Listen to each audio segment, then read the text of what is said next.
Good afternoon, everyone. The Finance and Investment Cell of Shriram College of Commerce welcomes you to today's session of Shriram Financial Forum.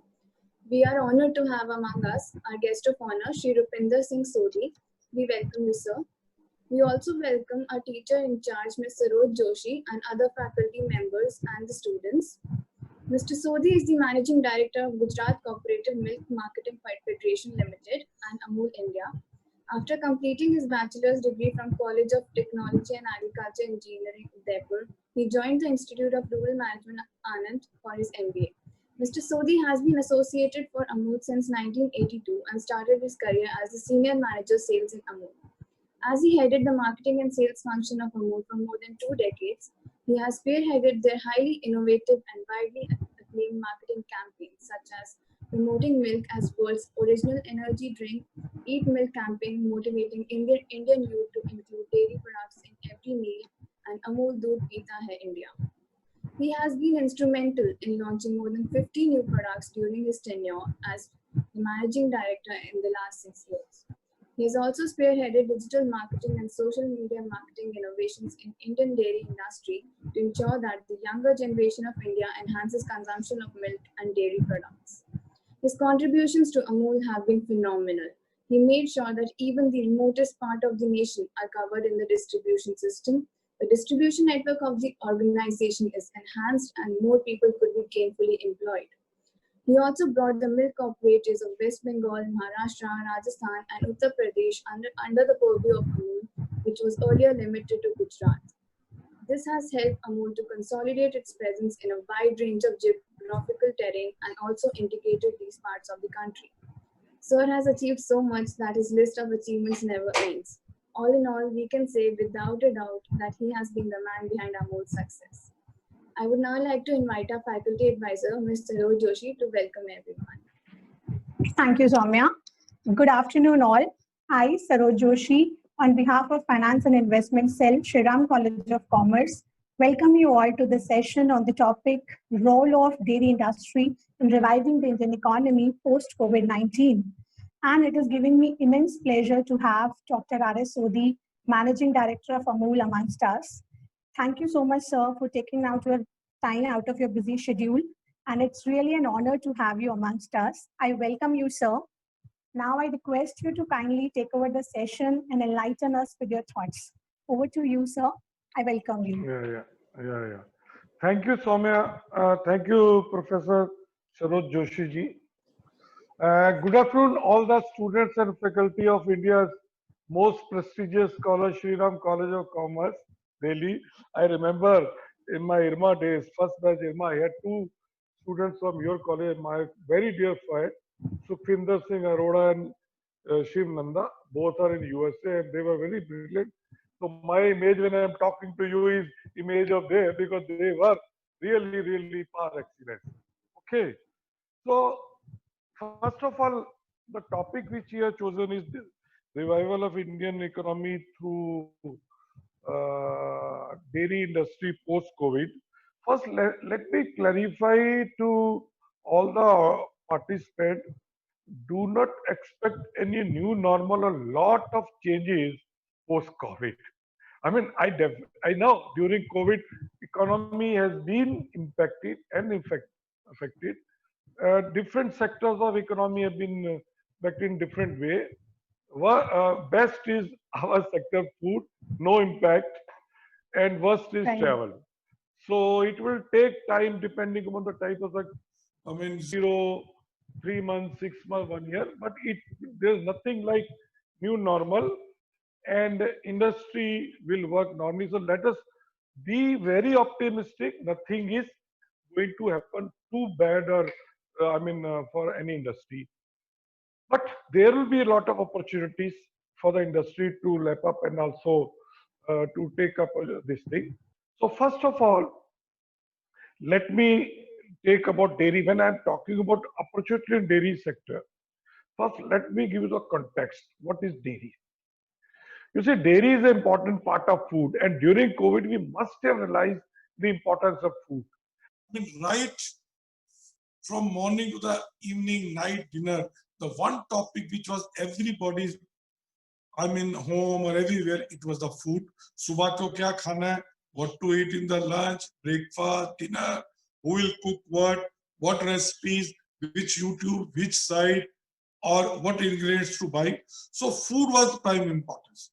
So everybody has realized this, that this world can survive without everything except food and the I can say it's communication of the data.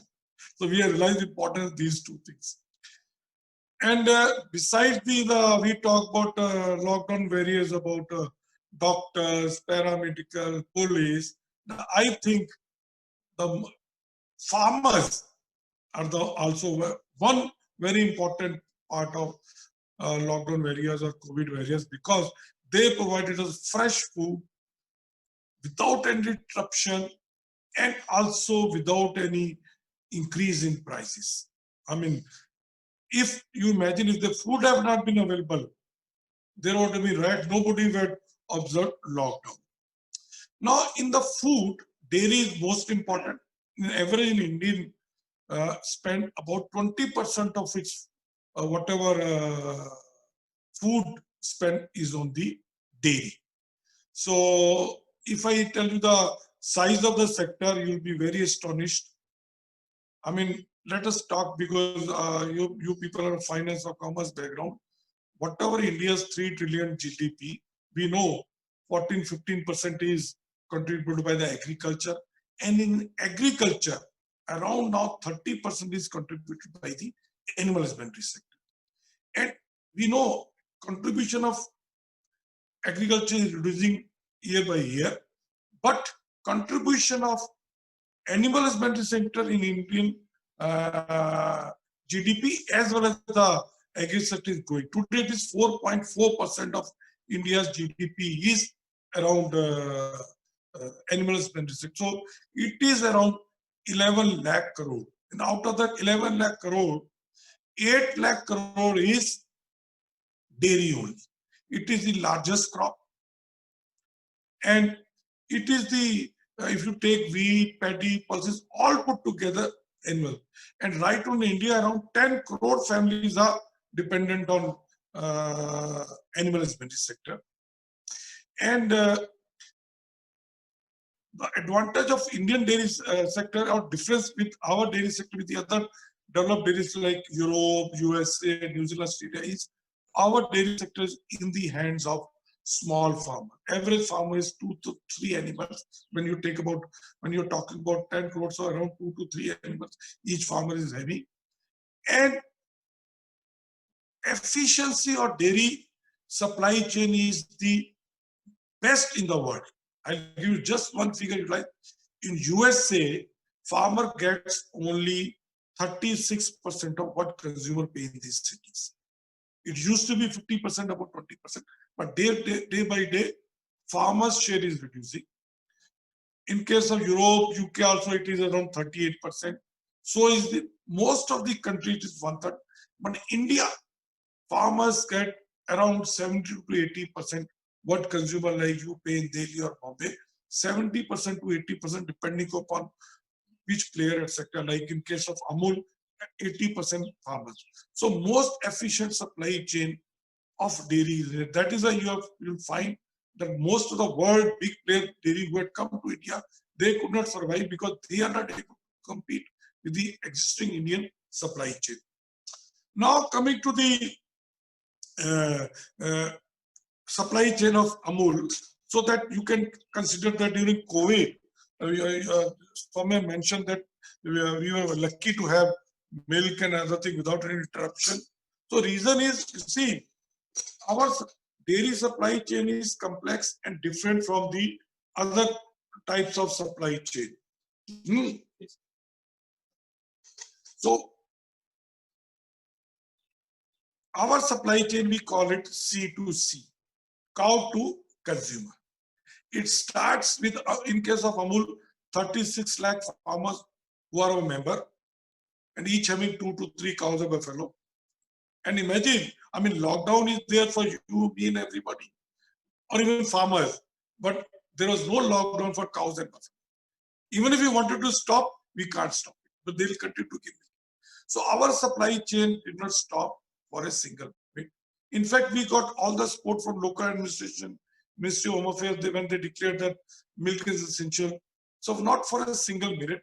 And if I tell you the quantum of supply chain Amul is having, one side 36 lakh farmers, 5,000 road milk tankers collecting milk from these farmers through 18,500 collection center, or we call it village cooperative societies, bringing this milk to around 400 chilling station or 82 dairy plants. Then milk is processed. About 35% milk is going for further transportation to Delhi, Bombay, Calcutta, other bigger cities, again through road milk tanker. Balanced milk is either packed, sold locally, or converted into value-added products like butter, cheese, ghee, ice cream, etc. And then it is dispatched to 10,000 trucks or refrigerated van or frozen van throughout India. And milk is going to around 1,000 cities of India. If you see the number of supply chain partners, there are at any given time, 1 lakh supply chain partners and 50,000 trucks, vans, road milk tankers, etc. working all 24. And during this COVID, because now we can say is already more than 80 days have happened, not a single day this.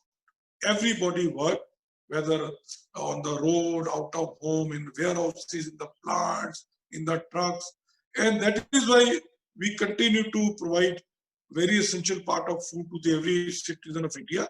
So is the case with other cooperatives, whether you talk Saras in Rajasthan, Sudha in Bihar, Verka in Punjab, Nandini in Karnataka, or Avin in Tamil. Everybody continued to work. And also during this COVID, one advantage is that, or I say the responsibility came because when everybody stopped, unorganized players stopped collection of milk, mithai shops stopped buying milk, small dairies. So organized sector like Amul started getting more milk. So we got around 17% more. We were still getting 17% more milk than the last year milk which we. And that has happened. I mean, if I give you the quantum of money which Amul has given, see, everybody is talking, wages are gone down, money is not coming, people are not getting money. But in this case, milk, which is the source of livelihood for 100 million families of India, or in case of Gujarat, around 3.6 million farmers who are the member, they were getting cash payment. In case of Amul, last 80 days, we have paid around 11,000 crore cash in the hands of rural milk producers, mainly in Gujarat, and the others. I mean, around 83% of milk we get in Gujarat, around 70 to 18% outside Gujarat, like Maharashtra, Punjab, Haryana, UP, Rajasthan, West Bengal, Maharashtra. In fact, outside Gujarat, we got double the milk compared to last year. So money from milk was the most dependable, reliable source of income during COVID when nothing was working. Now, what is the situation during COVID? I talk about milk we got. Sale-wise also, we were very lucky. No doubt, a very important segment of food or consumption is Horeca, which is hotel, restaurant, canteen, chai shops. So those were closed. So around over 15% of milk and more or less same quantity of other products. No doubt some product like cheese, maybe 35% are being consumed by Horeca segment. That was stopped. But fortunately what happened, when everybody is at home, you are consuming more. So whatever you are not consuming outside home, household or home consumption increased. So share of stomach shifted from outside to 100% home. And when you are consuming at home, you are consuming best ingredients, most trusted brand, using the best or pure products, and affordable. So in those parameters, Amul was matching. So is the other cooperative. So we could get very good sales growth in our whatever. Firstly, whatever we lost in Horeca, it has been compensated. But some products like our cheese, our paneer, our Tetra Pak milk, our ghee, our milk powder, baby food, they got growth of 10 to 40%, and still it is continuing. So a part of sale lost in Horeca was compensated. Only thing, whatever milk we got 45 lakh liters extra because of this extra milk, that we converted to commodities, and that now we will be using in the during next 4, 5, 6 months when the milk procurement reduces. So now during this COVID period, you must have seen, we also use this opportunity for brand building. Most of the brand stop advertising, stop putting their ads in the TV or press, but we doubled the budget and we got very good bargain. I mean, I can tell you, we got some jackpots like Ramayana or Mahabharata. We got 100x benefit. I mean, why what we would have spent in normal time, we got 100 times more benefit. And COVID was the best time to get uncluttered and uninterrupted viewership of our consumer, and that to the family viewing. So that really gave us very good thing. And plus we also continued live. I mean, if you talk about live on the Facebook, till now we have conducted 1250 recipe shows every day, 8 to 10. And around more than 1250 chefs around the world, all the 5-star hotel, all the famous restaurants, India, Dubai, New York, or Europe, London, Middle East, everybody has come on our Facebook live show showing. And you know how much viewership we got? Never in the history. We got 7 crore per week viewership. And this viewership is 2.5 times put together all the lifestyle and cookery and food shows which are coming on the various channels, and all free, because everybody said they want to come on Facebook, all chefs, and because they were sitting at home, they had some time, so they also got exposure and we also got our exposure. Now after Corona, you must be thinking what is going to happen to the food. So one thing which we have noticed is people are now shifting from loose, unbranded, unreliable brands to more packed, branded but trustworthy brand, safe product, hygienic product, immunity booster product, but affordable product.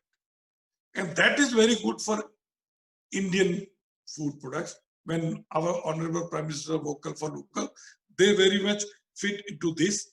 And I think in the coming time, demand for food is going to grow for branded, packed, affordable and trustworthy brands. So this is what is now. Let us talk about, now come to the opportunities. Okay. India milk production today is 190 million metric ton. World is 749.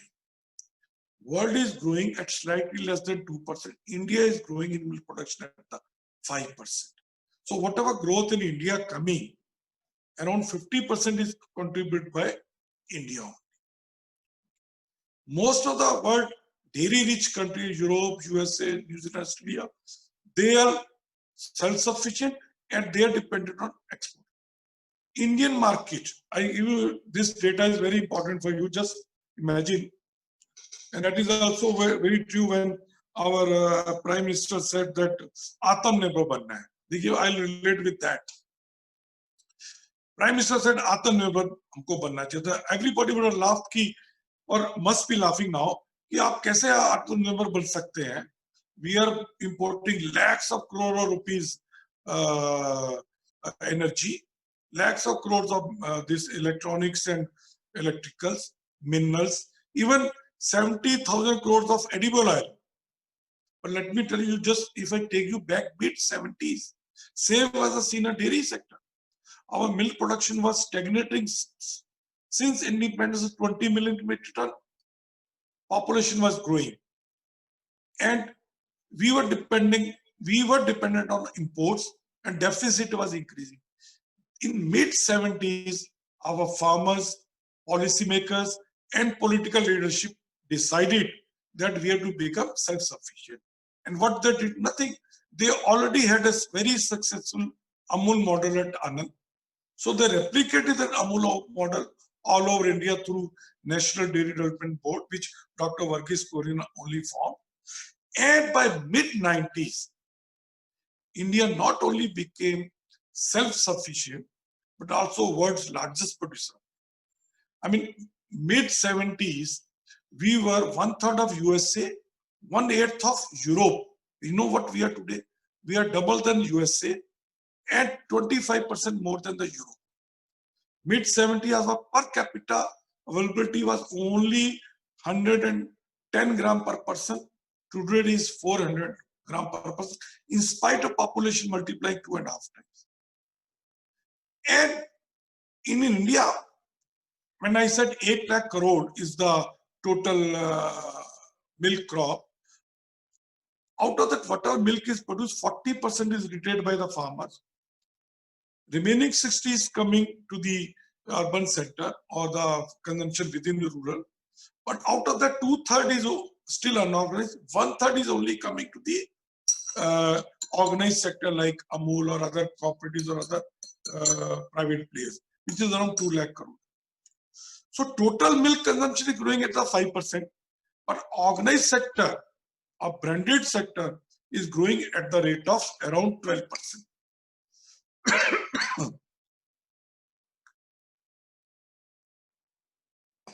As per the Niti Aayog estimates or even our estimate, today India's milk production, we are self-sufficient, and whatever growth in India is being consumed locally. We are not too much dependent on imports or export. So next 10 years, our milk production will grow from 190 to 330 million metric ton. And per capita consumption, which is today 400, the way it is growing every year because of more disposal income and spending more on dairy, our consumption is also growing per capita. And by 2050, we estimate equal to Europe or USA. Already Punjab, Haryana is having 850 gram per person. So to match 2050 requirement, AFT, we require around 3 times more milk, 5. So there is enough room. So whatever we are going to produce, if we produce, it is going to be consumed within India also. Even if we have got surplus, which may be there by another 10 years, all countries around India are milk deficit dependent on both. Sri Lanka, Pakistan, Bangladesh, Middle East, Southeast countries, Russia, or even China, all are deficit of milk. So milk has got the, you see, in any agriculture produce, if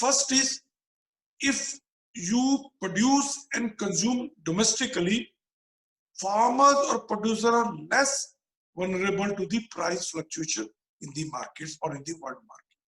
So India is there because other countries are like New Zealand is 25% dependent on export. So they are very much vulnerable. Prices keep on going out of and depending on what the USA president decides. So now potential in India is there, potential around is there. Coming to the animal husbandry sector, because for dairy you don't need land. Like 10 crore when I say families are 80% landless, or the marginal farmers are the people who own animal husbandry. So animal husbandry sector or dairy is the best sector to provide livelihood in rural India. Because urban India, we do not have jobs. We know now a lot of migration happened, so what to provide? Animal husbandry is best. With minimum resources, without land, you can provide very stable, dependable source of livelihood because market is nearby within 50 or 100 kilometers.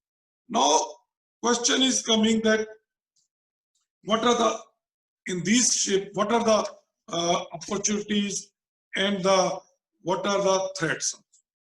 Opportunities, I have told you many. Later on, I will tell as per the time, because I want to leave lot of time for the question.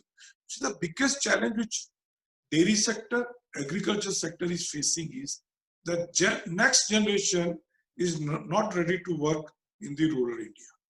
After getting education, they want to migrate to the nearest city and work there. Everybody is getting habitual sitting in a room or working in an urban environment. That fellow is ready to work for 10,000-12,000 rupees as a security guard outside Tripoli. He doesn't want to stay.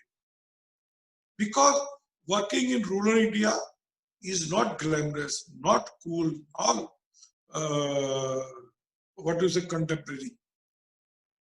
Okay, so our biggest challenge is how to make dairy very attractive for today's educated youth who is the next generation of farmers. And how to make dairy sector very glamorous, very contemporary, very modern.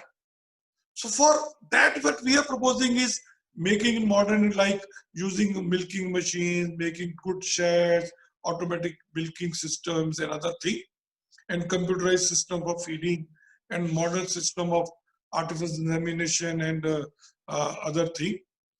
And but commercially also it is much better than doing. You see, in what we are proposing, if you take a loan of 20, I mean, you invest around 20 lakh rupees in a farm of around 30 cows or buffalo by taking 50 lakh rupees loan from any bank, which any bank will keep if you are a rural Indian, you are attached to any cooperative sector, because what all the banks look for is if you are putting industry, what market you have got. So just with 30 cows and buffalo, and after meeting all the expenses, EMI, sitting in a rural India, any village, you can earn around 40 to 45,000 rupees per month. And you don't need to go to, you are sitting at home. So one is that. Second is the biggest challenge which India is facing, our productivity is very low. Reason is, you see, generally advanced country productivity per cow will be around 20 liters, 25, some countries, Israel is 30 liters per day. But our is around 4 liters per cow or buffalo average. Cow will be slightly less.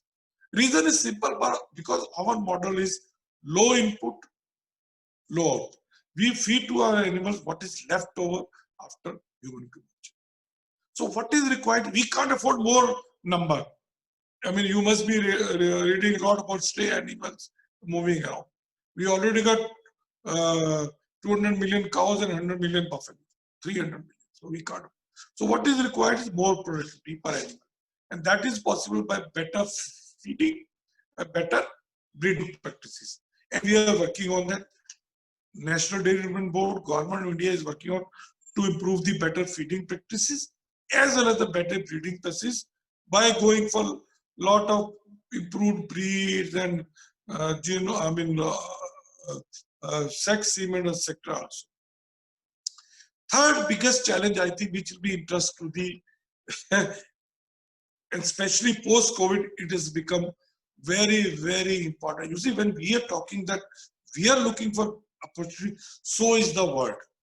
All world big countries are looking for markets for their produce.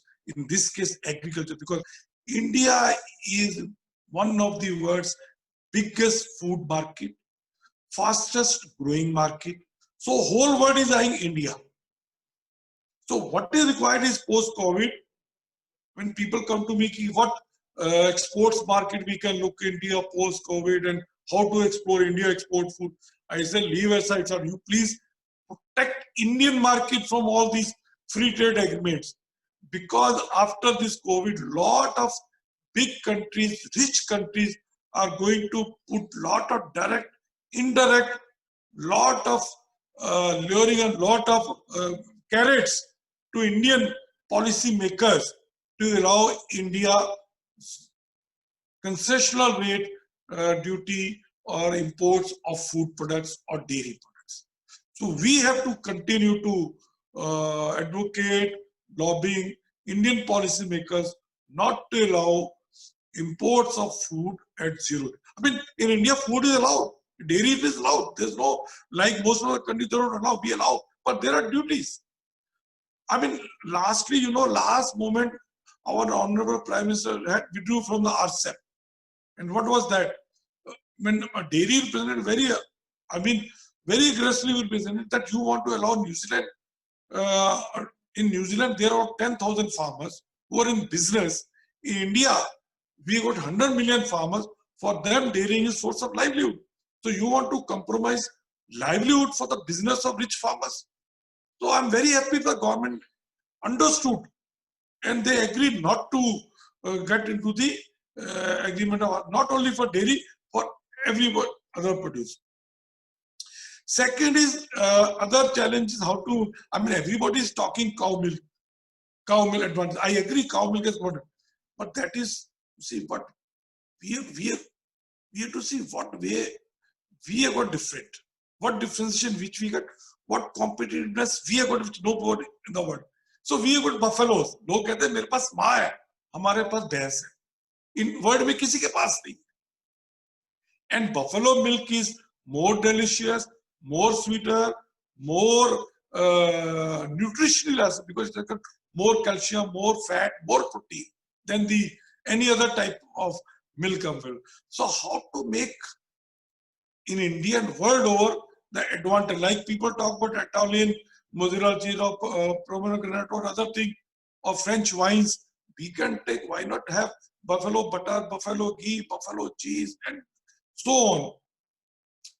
Other thing is which is hampering dairy industry and especially the returns to the farmer is the analog product. You see, one reason for increase in our sale of our dairy product in spite of HoReCa closing is most of the hotel restaurant segment is have started using analog dairy product. When I say analog means duplicate product or look-alike product, like in case of butter, they use margarine.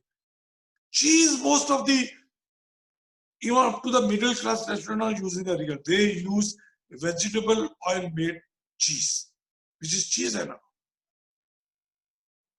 Analog paneer, analog cheese, paneer, vanaspati ghee is analog of ghee, and analog butter. And most of the mithais available in the market, loose which you get, we have taken sample of 90% mithais available of analog khoa. What they use is, they use milk powder, they use vegetable refined oil, mix it, add some flavors and sell as mithai. So what is required, how to make people aware, policy maker aware that these analog products are hampering the farmers and fooling them, because no consumer is buying thinking it is an analog product, they think it's real product. So money is made by something else, somebody else. So these are the few challenges. There are a lot of challenges, but I thought of taking up a major thing. And yeah, just to talk about Atmanirbharta, I was talking, and then vocal for local and local for global when Prime Minister mentioned. So what I want to tell you, when Prime Minister said vocal for local, I don't think he means that we should buy only made in India product. But what he was saying, he was challenging Indian manufacturer. Because let me tell you, it is our experience. No consumer will buy your product because of Indian thing. Amul is number one in spite of world's best multinational. Amul entered India before us. All dairy products are sold, but not because we are made in. No doubt, people feel proud when they are consuming Amul being an Indian product. But people buy any product for the benefits. People buy any product for the quality, for the technology, and for the affordability. And this all comes if you use right, efficient technology and right supply chain. So what Prime Minister was saying, that if Indians brands are to become brand leader in India, they have to match or excel in all the aspects, excellence in quality, excellence in technology, excellence in affordability. And also, if you want to but global brand, let me tell you, no brand can become global unless you are market leader in your domestic market. So don't, dream of becoming global player unless you. In India, I'm very happy. Food, more than 60% market is the domestic brand, because the Indian consumer now started realizing the local brand made in my gully, in my state is better than the imported. Yeah, this voice will come. This is some Skype, WhatsApp call coming on my phone. Leave it. So what is required is that to. Case of you take durables, there used to be some Indian brand. Now all foreign brands are there. So leave aside the other. So we have got a lot of. India is the biggest, fastest growing market in everything. So we have to look. What I want to say is, post-COVID or after that, or India is going to be the biggest market in the world. We have to improve the quality of products, technology of products, supply chain efficiency, and invest in brand building. And also have to protect with very, very ethical way of Indian producer, like other. You see, tell me nowhere in the world they are not protected. Every country is protecting their local produce. Today we are not able to export our dairy products to world's biggest 10 importers of dairy products. China, Russia, Europe, nobody is allowed from India. They have put a lot of non-tariff barriers, and they are able to persuade our policymakers to allow their trade from India without any tariff barrier. So we have to learn all this, but side by side we have to make world or India very competitive. So only efficient player can survive and grow and can provide best quality products. I think these were my already have taken a lot of time. So now I leave it to the Soumya or Professor Saroj Joshi for any question answer. Thank you very much. Thank you so much, sir. It was amazing listening to you. Moving on to the questions. Okay, so the first question is, the government has included dairy farmers as part of Kisan Credit Card Scheme and subvention scheme for cooperatives at 4%. Do you believe these actions are enough to provide stimulus to the dairy industry? You see, if I tell you, there are 3 stimulus provided to the dairy industry. You are able to hear me properly? Yes, sir. Okay. One was inclusion of dairy in the Kisan Credit. So, you see, this is most of you people may not be knowing that in Government of India's agriculture definition, dairy is not included. Dairy is not a priority sector. All the benefits which are going to the priority sector are not going to dairy. This is the first time when under Kisan Credit Card they said, okay, dairy is also included. So dairy farmers will be able to get without collateral 1.6, so they can buy animals, they can buy for invest in the feeding and other things. The second stimulus which they announced was that is good, because about 4% subvention to the dairy corporate like us, because we purchased 17% more milk. So a lot of high inventory. So that. But third very important stimulus was 15,000 crore rupees dairy infrastructure fund for establishment of dairy supply chain or dairy infrastructure. See, if I tell you this 15,000 crore rupees established dairy infrastructure for around 5 crore liter per day processing or supply chain. Today, India has got a processing capacity in the organized sector of 11 crore liter. This 15,000 crore will add another 5 crore. And by establish 1 lakh liter processing capacity, you are providing jobs to 6,000, 5,000 jobs in the rural India and 1,000 jobs in the supply chain and urban India. So this 5 crore extra capacity in the dairy sector will provide jobs to around 30 lakh rural. Mainly, I mean, 80% rural, balance. So, especially when a lot of migration, people are migrating to the UP, Bihar, Odisha, West Bengal, and these states are milk deficit states. By investment, like Operation Flood 2, if we invest is judiciously, it will provide jobs to the 30 million or 30 lakh families of India. And the fourth stimulus was providing around 30,000 crore rupees for vaccination of animal for FMD brucellus. By that, around 12 to 13% milk is getting wasted because of these diseases, which will save another 80,000 crore per annum. So there are four stimulus provided in this finance minister announcement, and these will definitely give a lot of boost to the dairy sector.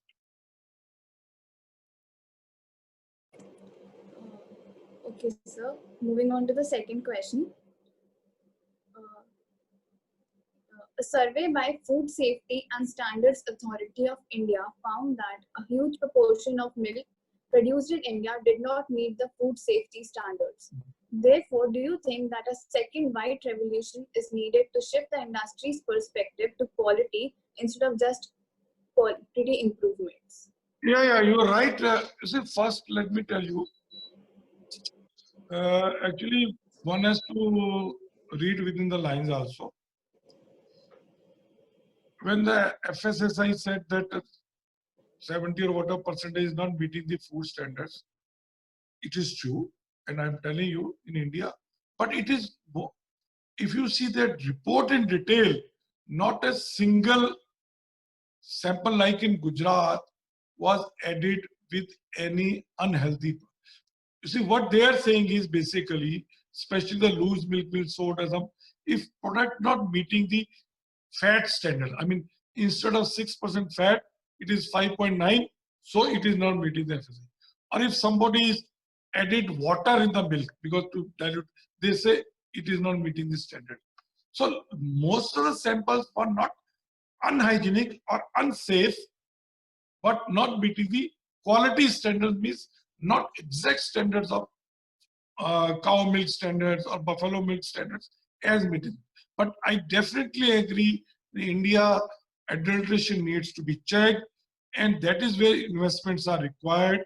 And there we require a lot of technology, because whatever technology is available for checking of adulteration, very costly, very expensive. One can't afford deploying that technology at the village level. So what we are talking about, all the technology in India and even other places also, that give us the technology.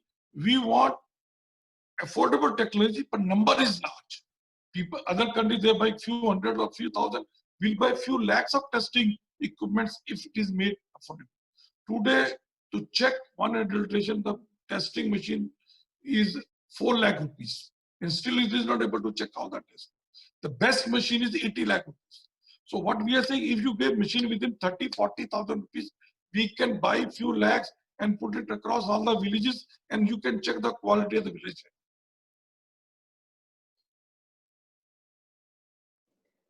Sure, sir. Moving on to the third question.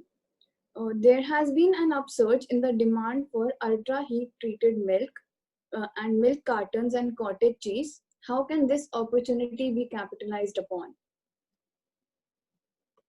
You see, Soumya, whoever, it is true that UST ultra treatment demand has increased, especially during COVID, because a lot of people wanted to did what you say is panic buying, and everybody wanted to store for it. And USDA got a shelf life of 6 to 9 months. So it is basically for storage. But no doubt, compared to the fresh pasteurized milk, UST demand is increasing because it is more affordable, okay, and more, not affordable, I mean more safe and having more shelf life. And it can be transported even to the remote areas. So, but let me tell you, now demand of our UST products has come to normal growth curve, not during that panic buying thing. But even pasteurized milk, packed milk demand is also growing at the rate of 8 to 10%. And cottage cheese or paneer demand is definitely growing. We are unable to meet the requirement. Reason is that people are now shifting, like I said, the beginning, loose to the packed or branded cheese or paneer or cheese. So their investment, but unfortunately, what is the, you see, in case of making paneer, still we are not able to get a very good, dependable, deployable technology. You see, in dairy, unfortunately, technologies are available for the Western product. For the local Indian traditional product, when it is, we require a lot of R&D, which we are doing. Similarly, one thing I forgot to tell you, on UST milk, one very big bottleneck is that on milk, there's no GST. But if you pack the same milk in carton, there's a 5% GST. So when you buy a carton of milk, you are paying around 3 to 4 rupees GST per liter, whereas you are paying 0 GST on pasteurized milk. Moreover, the packaging cost and processing cost is also high. So 1 liter of milk in pasteurized Amul Taza milk or Amul whole milk which you get in Delhi, and same Amul Taza milk you buy in Tetra Pak, there will be a difference of around 20 rupees. Agreed, sir. So, moving on to the last question. Amul dominates the dairy industry with a majority stake in all the products. This kind of domination in an industry has not been seen in any sector except railways. So, can you tell us a bit more about how Amul has managed to be so dynamic and how it has fought all the competition? Well, it is not that we were market leader right from beginning. When we entered in India dairy industry 72 years back, already the world's biggest multinational like Nestle, Lever, all were there. And now also last 20, 30 years, world's best, the biggest dairy giants have entered. Some have packed up also. You see, reason is we are a cooperative and our business philosophy is different than the big business. I mean, we say, if you ask the business, we say that value for many and value for money. Value for many means people who are giving milk to us, they should get the best price for their produce, very stable and reliable. And value for money means consumer is getting best quality products made out of best ingredients at a very, very reasonable. And in any business, I'm not talking about dairy, if you keep these two major stakeholders happy, suppliers, in this case the producer, and the consumer, you will continue to grow and you will be successful. So we say business models, give more to earn more. Give more to the farmers, give more to the consumer, your business will automatically grow. And it is also because of our supply chain. Our supply chain is, people just wonder when I talk to the world leaders, the dairy, that how we are able to manage the supply chain. Our advertising spend is less than 1%. Whereas most of our food company in India is spending around 8 to 15% on advertising. And multinational have to give not only on advertising, they have to give around 5% brand royalty, 4 to 5% technical know fee, and around minimum 10% dividend to the foreign partners. So you can imagine 20% their costing is more than us, minimum. So they are not able to compete with us. Definitely, sir. Okay, sir. Ending on a light note, we would like to know one thing. Amul Girl is a household name and figure in India. Whether it is the India winning a cricket match or tennis or social issues, cinema, hits, scientific progress, anything, Amul has all covered. So, as aspiring marketing students, can you tell us the secret behind the Amul's amazing marketing techniques? You see, this campaign started more than 55 years back when we wanted to promote our Amul butter against the multinational brand already established. And you see, this butter girl comment on anything happening in India or world on any political thing. And she is not fair. She She does not spare any, she spares none, she fears none, and she does not favor anybody. And if I tell you, we have come out this campaign without spending anything. We are spending peanuts on campaign and still top of the mind. So this campaign is running there, and our whole advertising strategies have been very, very consistent. Whether this 55-year-old, this campaign, or Amul Taste of India's last 30 years, or our Amul Doodh Peeta India for last more than 14 years.